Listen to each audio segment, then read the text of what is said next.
സുഗമദേവി സീരിയലിൻ്റെ പുതിയൊരു എപ്പിസോഡിൻ്റെ promo review വിശേഷങ്ങളിലേക്ക് എല്ലാവർക്കും സ്വാഗതം. അങ്ങനെ ദേവിക നന്ദന് വേണ്ടി ഒരുപാട് കഷ്ടപ്പെടുന്നുണ്ടെങ്കിലും അതൊന്നും മനസ്സിലാക്കാതെ ദേവികയെ രജനിയും പ്രഭാവതിയും ഒറ്റപ്പെടുത്തുന്ന എപ്പിസോഡ് തന്നെയാണ് ഇന്ന് വരാൻ പോകുന്നത്. എന്തായാലും ഈ പ്രഭാവതിയും ചന്ദ്രമതിയും കൂടി പോലീസ് സ്റ്റേഷനിലേക്ക് കംപ്ലയിൻറ്റ് കൊടുക്കാനാണെന്നും പറഞ്ഞ് പോകാൻ ഇറങ്ങുന്ന സമയത്ത് സിദ്ധാർത്ഥൻ ഒരുപാട് പറയുന്നുണ്ട്, പ്രഭേ പോവല്ലേ, ഞാനൊന്ന് പറയണ കേൾക്കെന്ന് പറഞ്ഞിട്ടൊന്നും പ്രഭാവതി അത് അംഗീകരിക്കണില്ല. പിന്നീട് സിദ്ധാർത്ഥൻ ഹരിസാറിനെ വിളിച്ചിട്ട് കാര്യങ്ങൾ പറയുന്നുണ്ട്. ഹരിയേട്ട ഇനി നമ്മൾ എന്ത് ചെയ്യുമെന്ന് ചോദിക്കുമ്പം ഹരിയേട്ടനാണെങ്കിൽ എന്തൊക്കെയോ കാര്യങ്ങൾ സിദ്ധാർത്ഥനോട് പറഞ്ഞു ഏൽപ്പിക്കുന്നുണ്ട്. പിന്നീട് പ്രഭാവതിയുടെയും ചന്ദ്രമതിയുടെയും പുറകെ വന്ന് സിദ്ധാർത്ഥൻ പറയുന്നുണ്ട്, പോരല്ലേ ചന്ദ്രമതി, നിങ്ങൾ എന്താ ഈ കാണിക്കുന്നത്, ഞാൻ പറയണത് നിങ്ങളൊന്ന് കേൾക്കുമെന്ന് പറയുമ്പോൾ ചന്ദ്രമതി പറയുന്നുണ്ട്, ഇനി അത് കേൾക്കാൻ പറ്റില്ല സിദ്ധു, ആദ്യം ഞാൻ വിചാരിച്ചത് പ്രഭ വെറുതെ പറയണേന്നാ, പക്ഷേ എനിക്കിപ്പോൾ മനസ്സിലായി സിദ്ധുവിന് നന്ദനെ കണ്ടുപിടിക്കണമെന്ന് ഒരു താല്പര്യമില്ല, ആ കേസ് അന്വേഷണത്തിലും വലിയ താല്പര്യമൊന്നും സിദ്ധു കാണിക്കണില്ല. എന്തായാലും ഞാനും പ്രഭ പോയി സ്റ്റേഷനിൽ പോയി കംപ്ലയിൻറ്റ് കൊടുത്തിട്ട് വരാം, ഞങ്ങൾക്ക് എന്തായാലും നന്ദനെ തള്ളിക്കളയാൻ പറ്റില്ല, നന്ദനെ ഞങ്ങൾക്ക് കണ്ടുപിടിച്ചേ പറ്റൂന്ന്. അങ്ങനെ ഇവർ പോകാനൊരുങ്ങുന്ന സമയത്ത് സിദ്ധാർത്ഥൻ വീണ്ടും പറയുന്നുണ്ടെങ്കിലും ഇവരതൊന്നും കൂട്ടാക്കാതെ തന്നെ പോകാണ്.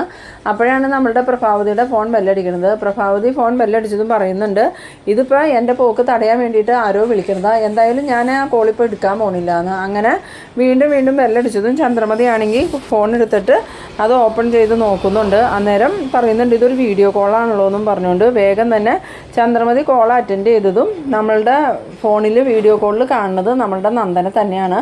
വേഗം തന്നെ ഈ ചന്ദ്രമതി വെപ്രാളത്തോടുകൂടി ആ ഫോൺ പ്രഭാവതിയുടെ കയ്യിലേക്ക് കൊടുക്കുന്നുണ്ട്. പ്രഭേദയെ നോക്കിക്ക്, ഇത് ആരാന്ന് നോക്കുന്നും പറഞ്ഞ് പ്രഭാവതിയുടെ കയ്യിലേക്ക് കൊടുത്തതും പ്രഭാവതിയാണെങ്കിൽ അത് വാങ്ങി നോക്കുമ്പം ഈ നന്ദനെ കണ്ടിട്ട് ഇങ്ങനെ ആകെ അത്ഭുതപ്പെട്ടു പോകുന്നുണ്ട്. പിന്നീട് കാണിക്കുന്നത് നമ്മളുടെ ദേവികയാണെങ്കിൽ മുരളീനെയും കൊണ്ട് നേരെ പോകുന്നത് എസ്തപ്പാൻ്റെ വീട്ടിലോട്ടാണ്.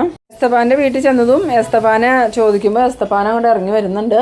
എന്നിട്ട് എന്താ മോളെന്താ ഇപ്പോൾ വന്നതെന്ന് ചോദിക്കുമ്പം അത് എസ്തപ്പാൻ ചേട്ടാ, എനിക്ക് എസ്തപ്പാൻ ചേട്ടനോട് കുറച്ച് കാര്യങ്ങൾ സംസാരിക്കാനുണ്ട്, ഞാൻ നേരത്തെ പറഞ്ഞ കാര്യങ്ങൾ എന്തായെന്ന് ചോദിക്കുമ്പം എസ്തപ്പാൻ പറയുന്നുണ്ട്, അതൊക്കെ ഞാൻ വിശദമായിട്ട് മോളോട് പറയാം, മോളിങ്ങോട്ട് വന്നേന്നും പറഞ്ഞ് ദേവികേനെയും കൊണ്ട് അങ്ങോട്ട് മാറി പോകുന്നുണ്ട്. ഈ സമയത്ത് മുരളിയാണെങ്കിൽ ഇങ്ങനെ മനസ്സിൽ ആലോചിക്കുന്നുണ്ട്, ഇയാളോട് അന്ന് വന്ന് കാര്യങ്ങൾ പറഞ്ഞു പോയിട്ട് എത്ര ദിവസമായി, ഇതുവരെയും ഇയാൾ നന്ദനെ കണ്ടുപിടിച്ചില്ല, അന്ന് പോയപ്പം വലിയ കാര്യമൊക്കെ പറഞ്ഞു, നന്ദനെ എത്രയും പെട്ടെന്ന് കണ്ടുപിടിച്ച് ചന്ദ്രത്തേക്ക് കൊണ്ടുവന്ന്, എന്നിട്ട് ഒരനക്കവും ഉണ്ടായില്ല, പിന്നെയും ദേവിക എന്തിനായിരിക്കുമോ ഇയാളെ കാണാൻ വന്നേക്കണേന്നൊക്കെ ഇങ്ങനെ മനസ്സിൽ ആലോചിച്ചുകൊണ്ടിരിക്കുന്നുണ്ട്. എന്നിട്ട് ദേവിക എസ്തപ്പാനോട് എന്തൊക്കെയോ പറഞ്ഞതിന് ശേഷം തിരിച്ചു വന്നതും എസ്തപ്പാൻ പറയുന്നുണ്ട്, മോള് ധൈര്യമായിട്ട് പോയിക്കോ, ഒന്നുകൊണ്ടും പേടിക്കണ്ട, അധികം വൈകാതെ തന്നെ മോളുടെ എല്ലാ പ്രശ്നങ്ങളും എസ്തപ്പാൻ ചേട്ടൻ പരിഹരിക്കും, എൻ്റെ മോളെ ജീവിതത്തിലേക്ക് തിരിച്ചു കൊണ്ടുവന്നത് തന്നെ ദേവിക മോള, അതുകൊണ്ട് അതിൻ്റെ ഒരു നന്ദിയും കടപ്പാടും എനിക്ക് എപ്പോഴും ചന്ദ്രോത്തുള്ളവരോടുണ്ടാവും, എന്നാൽ ഞാൻ പോട്ടെ എസ്തപ്പാൻ ചേട്ടാന്ന് പറഞ്ഞതും ഈ മുരളി അങ്ങോട്ട് ചെല്ലുന്നുണ്ട്. എന്നിട്ട് മുരളി എസ്തപ്പാനോട് ചോദിക്കുന്നുണ്ട്, അന്ന് ഞങ്ങൾ വന്നപ്പം ചേട്ടൻ പറഞ്ഞത് എത്രയും പെട്ടെന്ന് നന്ദനെ തിരിച്ച് ചന്ദ്രോത്തേക്ക് കൊണ്ടുവരുന്നല്ലേ, എന്നിട്ട് എത്ര ദിവസമായി ഇതുവരെ നന്ദൻ വന്ന് കണ്ടില്ലല്ലോ, അതെന്താ പറയണ വാക്കിന് വ്യവസ്ഥയൊന്നുമില്ലേ എന്ന്. ആ സമയത്ത് എസ്തപ്പാൻ പറയുന്നുണ്ട്, അത് മോനെ മുരളി, ഞങ്ങൾ അതിനുള്ള പരിശ്രമത്തില്ല, എന്തായാലും ഇനി അധികം വൈകില്ല, അധികം വൈകാതെ തന്നെ നന്ദമോൻ ചന്ദ്രോത്ത് എത്തിയിരിക്കുമെന്ന്. പിന്നീട് ദേവികയാണെങ്കിൽ വീണ്ടും എസ്തപ്പാനോട് എന്നാൽ ഞങ്ങൾ പോട്ടെ ചേട്ടാന്നൊക്കെ പറഞ്ഞ് കാറിൽ കയറി പോയതും മുരളി ചോദിക്കുന്നുണ്ട്, ദേവിക എസ്തപ്പാൻ ചേട്ടൻ എന്താ പറഞ്ഞതെന്ന് ചോദിക്കുമ്പം അതൊക്കെ ഉണ്ട് മുരളിയേട്ടാ, എന്തായാലും മുരളിയേട്ടൻ കുറച്ച് സമയം കൂടിയും വെയിറ്റ് ചെയ്തേ പറ്റൂ, അതിനുശേഷമേ നമുക്ക് സത്യങ്ങളൊക്കെ പറയാൻ പറ്റുള്ളൂ എന്ന്. ആ സമയത്ത് മുരളി ചോദിക്കുന്നുണ്ട്, അതെന്താ ദേവികയ്ക്ക് എന്നെ വിശ്വാസം ഇല്ലാത്തതുകൊണ്ടാണെന്ന് ചോദിക്കുമ്പം അതല്ല മുരളിയേട്ടാ, അതിനൊരു പ്രത്യേക കാരണമുണ്ട്, അതിപ്പോൾ പറഞ്ഞാൽ മുരളിയേട്ടന് മനസ്സിലാവില്ല, എന്തായാലും കുറച്ച് ദിവസം കൂടി പോരെ, അതുകൊണ്ട് തന്നെ നമ്മളുടെ എല്ലാ പ്രശ്നങ്ങളും തീരുമെന്ന്. പിന്നീട് കാണിക്കുന്നത് നമ്മളുടെ ഇസബല്ലേനെയും കെവിനെയാണ്. കെവിനാണെങ്കിൽ ഇസബല്ലയോട് പറയുന്നുണ്ട്, ബെല്ല നമ്മൾ ഉദ്ദേശിച്ചതുപോലെ ഒന്നും അല്ലല്ലോ കാര്യങ്ങൾ, പ്രഭയാൻറ്റി എന്നെ ഇന്ന് തന്നെ മധുരയ്ക്ക് പോകാൻ വിളിക്കുമെന്നാണ് ഞാൻ വിചാരിച്ചത്, പക്ഷേ പ്രഭയാൻറ്റി വിളിച്ചില്ലല്ലോ എന്ന് പറയുമ്പോൾ ഇസബല്ല പറയുന്നുണ്ട്, ഞാൻ പറഞ്ഞില്ലേ നന്ദന എവിടെയാണെന്നുള്ളത് അവർക്കറിയാം, അതുകൊണ്ട് അവർ നിന്നെ വിളിക്കാതിരിക്കണേന്ന് പറയുമ്പം ഇല്ല ബെല്ല, പ്രഭയാൻറ്റിയുടെ പെരുമാറ്റം കാണുമ്പോൾ അറിയാം, പ്രഭയാൻറ്റീനെ ഞാൻ എപ്പോഴും കാണുന്നതല്ലേ, പ്രഭയാൻറ്റിയുടെ ആ പെരുമാറ്റത്തിൽ നിന്ന് തന്നെ നന്ദന എവിടെയാണെന്ന് പ്രഭയാൻറ്റിക്ക് അറിയില്ല, എന്തായാലും പ്രഭയാൻറ്റിക്ക് അറിയാമായിരുന്നെങ്കിൽ പ്രഭയാൻറ്റി ആ മാതിരി കറിയും ബഹളം വയ്ക്കുകയും ചെയ്യില്ലായിരുന്നു, അത് മാത്രമല്ല അപ്പോൾ തന്നെ കാറെടുത്ത് മധുരയ്ക്ക് പോകാമെന്നും പറഞ്ഞതാ, പ്രഭയാൻറ്റിയുടെ കൂടെ പോകേണ്ട വന്നെങ്കിലോ എന്ന് വിചാരിച്ച് ഞാൻ ഒരുവിധം അവിടെ നിന്ന് എസ്കേപ്പ് ആയതാണ്. ആ സമയത്ത് ഇസബല്ല പറയുന്നുണ്ട്, എന്തായാലും ഇന്നൊരു ദിവസവും കൂടി നമുക്ക് നോക്കാം, എന്നിട്ടും പ്രഭയാൻറ്റി വന്നില്ലെങ്കിൽ ഉറപ്പിച്ചോ നന്ദൻ അവരുടെ കസ്റ്റഡിയിൽ തന്നെയുണ്ട്. സമയത്ത് കെവിൻ ചോദിക്കുന്നുണ്ട്, അതെന്തിനായിരിക്കും അവർ നന്ദനെ കസ്റ്റഡിയിൽ വച്ചേക്കണേന്ന് ചോദിക്കുമ്പോൾ അതാ എനിക്ക് മനസ്സിലാവാത്ത, എന്തായാലും ആ ഹരി വക്കീൽ ചെന്ന് അരുന്ധതി മേഡത്തോട് പറഞ്ഞത് നന്ദനെ പോലീസ് സ്റ്റേഷനിൽ ഹാജരാക്കാൻ പോവുകയെന്നാ, പിന്നീട് എന്തിനാ ഇവർ നന്ദനെ ഒളിപ്പിച്ച് വെച്ചേക്കണേന്ന് മനസ്സിലാവണില്ല, ഇനിയിപ്പോൾ ഈ കേസുമായിട്ട് മുന്നോട്ട് പോകാൻ അവർക്ക് താല്പര്യമില്ലാത്തതുകൊണ്ടായിരിക്കുമെന്ന് ചോദിക്കുമ്പോൾ ഇസബല്ല പറയുന്നുണ്ട്, അങ്ങനെയാണെങ്കിൽ പിന്നെ അവരെന്തിനാ ഈ അരുന്ധതി മേഡത്തിനോട് പോയി ഋഷിയെ കൊന്നത് നന്ദനാന്ന് സമ്മതിച്ചത്, അന്നേരം കെവിൻ പറയുന്നുണ്ട് ഇനിയിപ്പോൾ അരുന്ധതി മേഡം എന്താ പറയണേന്ന് അറിയാൻ വേണ്ടിയിട്ടാണോ, ഇനിയിപ്പോൾ ഋഷി ജീവിച്ചിരിക്കുന്നുണ്ടെന്ന് അവർക്ക് സംശയം തോന്നിയിട്ടാണോ അവരങ്ങനെ പറഞ്ഞതെന്നും അറിയില്ല. എന്തായാലും വേണ്ടില്ല, നന്ദന എവിടെയാണെന്ന് എത്രയും പെട്ടെന്ന് കണ്ടുപിടിക്കണം, ഇല്ലെങ്കിൽ നമ്മൾ ഉദ്ദേശിച്ചതുപോലെ ഒന്നും കാര്യങ്ങൾ നടക്കൂല എന്നും പറഞ്ഞ് ഇസബല്ല കെവിനോട് ദേഷ്യപ്പെടുന്നുണ്ട്. ഈ സമയത്താണ് നമ്മളുടെ കെവിനിൻ്റെ ഫോണിലേക്ക് ശാരിക വിളിക്കുന്നത്. ശാരികയുടെ കോൾ കണ്ടതും കെവിനാണെങ്കിൽ നിന്ന് പരുങ്ങുന്നുണ്ട്. അന്നേരം ഇസബല്ല ചോദിക്കുന്നുണ്ട് ആരാടാ വിളിക്കണേന്ന് ചോദിക്കുമ്പം അല്ല അതെൻ്റെ ഒരു ഫ്രണ്ടാന്ന് പറയണതും ഏത് ഫ്രണ്ടാണ്, ഞാനറിയാത്ത ഏത് ഫ്രണ്ടാണ് നിനക്കുള്ളതെന്ന് ചോദിക്കുമ്പോൾ ഈ ബെല്ലെ അറിയില്ലാത്തൊരു ഫ്രണ്ടാണ്, എന്തായാലും ഞാൻ ഈ കോളൊന്ന് അറ്റൻഡ് ചെയ്യട്ടെന്നും പറഞ്ഞ് കെവിനാണെങ്കിൽ പുറത്തേക്ക് പോകുന്നുണ്ട്. ആ സമയത്ത് ഇങ്ങനെ ബെല്ല ആലോചിക്കുന്നുണ്ട്. പല സമയത്തും ഇവനക്ക് ഏതോ ഒരു ഫ്രണ്ട് വിളിക്കുന്നുണ്ട്, അവർ വിളിക്കുമ്പോഴെല്ലാം ഇവൻ എൻ്റെ അടുത്തുനിന്ന് മാറിപ്പോവുകയും ചെയ്യുന്നുണ്ട്. ആ ഫ്രണ്ട് ആരാന്ന് ഇതുവരെ പറഞ്ഞിട്ടുമില്ല. ഞാനറിയാത്ത ഫ്രണ്ട്സൊന്നും ഇവനക്ക് ഇല്ലാതാനും. പിന്നെ ഇവൻ എന്താ ഇങ്ങനെ കാണിക്കണേ, ഇനിയിപ്പോൾ ഇവനും കൂടി ചേർന്ന് എന്നെ ചതിക്കുവാണോ, അങ്ങനെ എന്തെങ്കിലും ആണെങ്കിൽ ഇവൻ എൻ്റെ തനി സ്വഭാവം അറിയുമെന്നൊക്കെ ഇങ്ങനെ മനസ്സിൽ വിചാരിച്ചുകൊണ്ട് നിൽക്കുന്നുണ്ട്.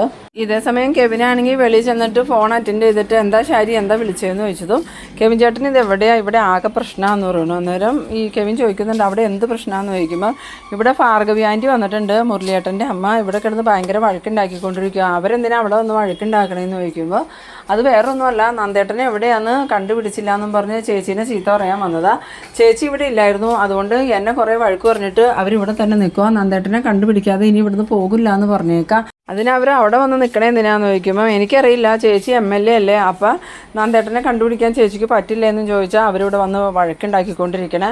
ഇനി അവർ നന്ദേട്ടനെ കണ്ടുപിടിക്കാണ്ട് ഇവിടുന്ന് പോകണില്ല, ഇവിടെ സത്യാഗ്രഹം ഇരിക്കാൻ പോകാമെന്നാണ് പറഞ്ഞതെന്ന് പറയുമ്പം കെവിൻ പറയുന്നുണ്ട് അതെന്തിനാ അവരവിടെ വന്ന് സത്യാഗ്രഹം ഇരിക്കണേ, അല്ലെങ്കിലും അവർക്ക് എന്താ പ്രശ്നം നന്ദനെ കാണാതായെന്ന് ചോദിക്കുമ്പം ശാരിക പെട്ടെന്ന് ചോദിക്കുന്നുണ്ട് അതെന്താ കെവിൻ ചേട്ടനെ അങ്ങനെ ചോദിക്കണേന്ന് ചോദിച്ചതും അതല്ല ഞാൻ ചോദിച്ചത്, നന്ദൻ്റെ അമ്മയ്ക്കും ഭാര്യയ്ക്കും ഇല്ലാത്ത പ്രശ്നം എന്തിനാ അവർക്കൊന്നും ഉദ്ദേശിച്ച് ചോദിച്ചതാന്ന് പറയുമ്പം ഭാർഗവി ആൻറ്റിക്ക് നന്ദേട്ടൻ സ്വന്തം മകനെ പോലെ തന്നെയാണ്, മുരളിയേട്ടനേക്കാളും കൂടുതൽ സ്നേഹം നന്ദേട്ടനോട് തന്നെയാണ് ഭാർഗവി ആൻറ്റിക്ക്, അതുകൊണ്ടാണ് ഭാർഗവി ആൻറ്റിക്ക് ഇത്ര സങ്കടം.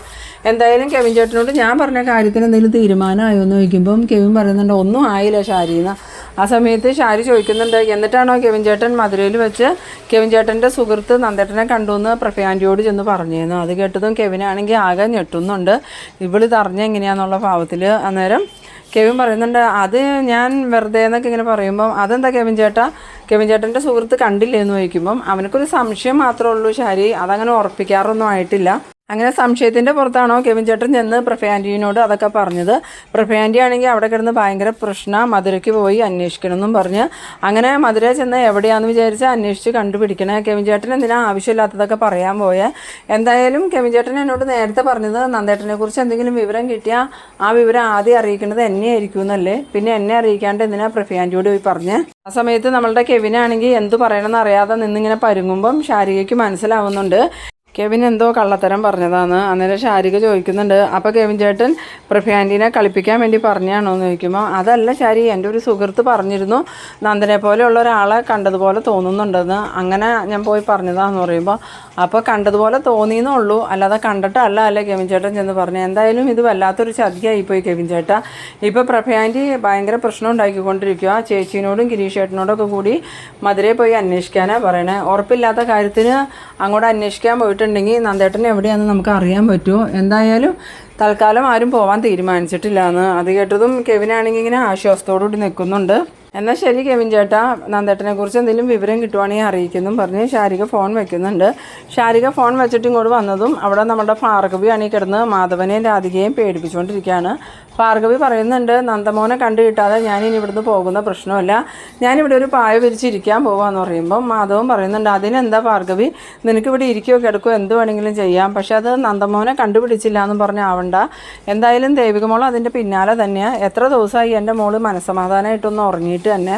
ആ സമയം ഭാർഗവി പറയുന്നുണ്ട് അവൾക്ക് മനസ്സമാധാനം ഇല്ലയെന്ന് അവളുടെ പോക്ക് കാണുമ്പോൾ തന്നെ അറിയാം, ഭർത്താവിനെ കാണാനില്ല, എന്നിട്ട് അവൾക്ക് യാത്രയ്ക്കോ കാര്യങ്ങൾ അന്വേഷിക്കണേനൊന്നും ഒരു കുറവുമില്ല എന്ന് പറയുമ്പോൾ ഈ മാധവൻ പറയുന്നുണ്ട് അതെന്ത് വർത്താന ഭാർഗവി നീ പറയണത്, അവളൊരു MLA അല്ലേ, MLA ആകുമ്പം അവൾക്ക് അവളുടേതായ ഉത്തരവാദിത്തങ്ങളില്ലേ, അത് ചെയ്യാതെ ഭർത്താവിനെ കണ്ടില്ല എന്നും പറഞ്ഞ് വീട്ടിൽ കയറി ഇരിക്കാൻ പറ്റുമെന്ന് ചോദിക്കുമ്പോൾ ഇല്ല അവൾക്ക് വീട്ടിലിരിക്കാൻ പറ്റില്ല, അവൾ വലിയ MLA അല്ലേ, അവൾക്ക് ഒരുപാട് കാര്യങ്ങൾ നടത്താനുണ്ടാവും, അവൾ അതൊക്കെ നടത്തിക്കോട്ടെ, പക്ഷേ അതിൻ്റെ കൂടെ നന്ദൻമോനെ കണ്ടുപിടിക്കാനുള്ള എന്തെങ്കിലും ഒരു ഏർപ്പാടും കൂടി അവൾ ചെയ്യണ്ടേ, MLA വിചാരിച്ച ഇവിടെ ഒന്നും നടക്കൂലേ എന്ന് ചോദിക്കുമ്പം രാധിക വന്നിട്ട് പറയുന്നുണ്ട് എന്തായാലും ഹരിസാറും എല്ലാവരും ചേർന്ന് അന്വേഷിക്കുന്നുണ്ടല്ലോ, എത്രയും പെട്ടെന്ന് നന്ദമോനെ കണ്ടു കിട്ടുമെന്ന് തന്നെയാണ് ദേവിക പറയണേന്ന്.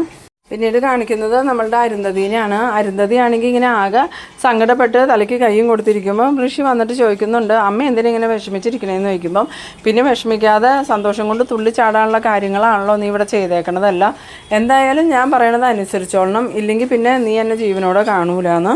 ആ സമയത്ത് ഋഷി പറയുന്നുണ്ട്, അമ്മ ഞാൻ പറയണതൊന്ന് കേൾക്ക്, ഒന്നും സംഭവിക്കില്ല, ആ ദേവിക നമ്മളെ വെറുതെ പേടിപ്പിക്കാൻ വേണ്ടി ഓരോന്ന് പറയണേന്ന് പറയുമ്പം, ദേവിക പേടിപ്പിക്കാൻ പറഞ്ഞാലും അല്ലാതെ പറഞ്ഞാലും നമ്മളൊന്ന് കരുതിയിരിക്കണം, എന്തായാലും നന്ദൻ എവിടെയാന്ന് ഇതുവരെ ആർക്കും അറിയാൻ പറ്റിയിട്ടില്ല, അതുകൊണ്ട് തന്നെ നന്ദൻ എന്താ തീരുമാനിക്കണേന്നും പറയാൻ പറ്റില്ല. ആ സമയത്ത് ഋഷി പറയുന്നുണ്ട്, ഇനിയിപ്പോൾ അവൻ അമ്മയെ എന്നെയും കൊല്ലാൻ വരുമെന്നുള്ള പേടിയാണോ അമ്മയ്ക്കെന്ന് ചോദിക്കുമ്പോൾ, എന്നെ കൊന്നാലും എനിക്ക് കുഴപ്പമൊന്നുമില്ല, പക്ഷേ നിനക്ക് എന്തെങ്കിലും സംഭവിക്കുമെന്ന് ഓർത്ത് പേടിയാടാ എനിക്ക്, ഇത്രയും നാളും നിന്നെ ഞാൻ നോക്കി പരിപാലിച്ചത് നീ എങ്ങനെയെങ്കിലും നല്ലോണം ജീവിച്ച് കാണാൻ വേണ്ടിയിട്ടാണ്, അങ്ങനെ കഷ്ടപ്പെട്ട് നിന്നെ ജീവിതത്തിലേക്ക് തിരിച്ചു കൊണ്ടുവന്നിട്ട് നിന്നെ ഇല്ലാണ്ടാക്കാനൊന്നും എനിക്ക് പറ്റില്ല, അതുകൊണ്ട് നീ എത്രയും പെട്ടെന്ന് ഈ രാജ്യം വിട്ടു പോകാൻ നോക്കണം. അന്നേരം ഋഷി പറയുന്നുണ്ട്, ഇല്ലമ്മ ഞാൻ ഒരിക്കലും അങ്ങനെ പോകാൻ നിൽക്കില്ല, എന്തായാലും ഞാൻ തുടങ്ങി വെച്ചത് അവസാനിപ്പിച്ചിട്ടേ ഞാൻ പോവുള്ളൂ എന്ന്. ആ സമയത്ത് അരുന്ധതി പറയുന്നുണ്ട്, മോനെ ഋഷി ഞാൻ പറയണത് നീ ഒന്ന് കേൾക്ക്, നീ ഇവിടുന്ന് പോയതിന് ശേഷം ഞാൻ സത്യങ്ങളെല്ലാം ദേവികയോടും പ്രഭാവതിയോടും പറഞ്ഞോളാം, അവർ പിന്നെ അങ്ങനെ കൂടുതൽ പ്രശ്നത്തിനൊന്നും പോവില്ല, അവരെ നമുക്ക് അറിയാവുന്നതല്ലേ, ആദ്യമൊക്കെ എനിക്ക് അവരോട് നല്ല ദേഷ്യം ഉണ്ടായിരുന്നു, പക്ഷേ ഇപ്പോൾ എനിക്ക് അവരോട് സഹതാപമുള്ളൂ മോനേന്ന്. പിന്നീട് കാണിക്കുന്നത് നമ്മളുടെ പ്രഭാവതിനെയും ചന്ദ്രമതിനെയും തന്നെയാണ്. പ്രഭാവതി ആണെങ്കിൽ ആ വീഡിയോ കോളിലേക്ക് നോക്കിയിട്ട്, മോനെ നന്ദ നീ എവിടെയാടാന്ന് ചോദിക്കുമ്പം ഹരിസാറ് വരുന്നുണ്ട്. ഹരിസാറ് പറയുന്നുണ്ട്, എൻ്റെ ഒപ്പം ഉണ്ട് പ്രഭേ നന്ദൻ, പ്രഭ ഒന്നുകൊണ്ടും പേടിക്കണ്ട, നന്ദൻ എൻ്റെ കൂടെ തന്നെയുണ്ട്, 2 ദിവസം കൊണ്ട് എല്ലാ പ്രശ്നങ്ങളും കലങ്ങി തെളിയും, അത് കഴിഞ്ഞാൽ നന്ദൻ ചന്ദ്രോത്തേക്ക് തന്നെ വരും, അതുകൊണ്ട് പ്രഭ ഇപ്പം ആവശ്യമില്ലാതെ ടെൻഷൻ അടിച്ച് പോലീസ് സ്റ്റേഷനിലേക്കൊന്നും പോകാൻ നിൽക്കണ്ടെന്ന്.